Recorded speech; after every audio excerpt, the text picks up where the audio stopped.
Ya iki lur, perjalanan mara alas Temakat sing ngliwati perkampungan ning Desa Ketodan, perkampungan ning pelosok sing berbatasan karo wilayah Kecamatan Sarang, yaiku perkampungan Tudus. Dokumentasi iki diawali saka Tegal Geneng sing jarake setengah kilo luwih sithik saka perkampungan Todan Karanglor. Nah, iki ngliwati daerah peternakan ayam potong. Senajan kampung Tudus iki adoh saka perkampungan padat penduduk ning Desa Ketodan lur, tapi listrik PLN ya wis menjangkau ning daerah Tudus kene iki.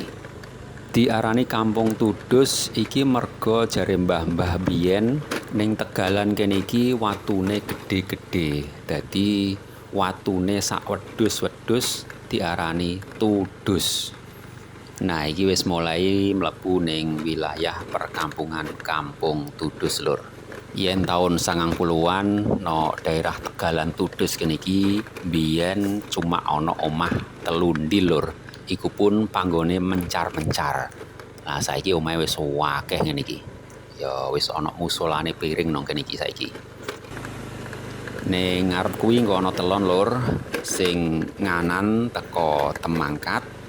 Lah sing ngiri ku engko teko Ketodan Karangkulon, ya iso tembus pas ning ngarepe SDN Wangi 2. Nah, yen arep mara Temangkat aja lali mampir warung ning telon kene iki lur. Nggone Mas Pras ana. Arep ngopi, arep es, ana kabeh karo menikmati gagahe pemandangan Gunung Butak. Lanjut perjalanan lur, iki bar ngliwati kandang ternake Pak Mantan Pak Enggi Ripto. Iki wis mlebu nenggone wilayah Temangkat lur. Dalane kondisine ya kaya ngene iki.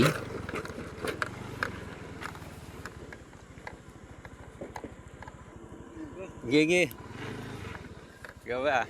Nah, iki kanan jalan sampai teko lor kono mbiyen padang rumpute wombo alias oro-oro ombo. Nah, saiki oro-orone wis dadi pertanian, dadi padang tebu. Kondisi dalan kaya ngene iki bagi sing seneng blusukan ya wis termasuk apik lah lur ya.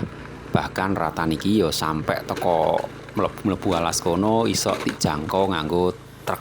Video-video explore Temangkat iki wis tak posting sadurunge lur. Monggo dicek ning gone reel akun iki. Matur suwun sing wis follow, sing wis komen ning gone video-videoku iki.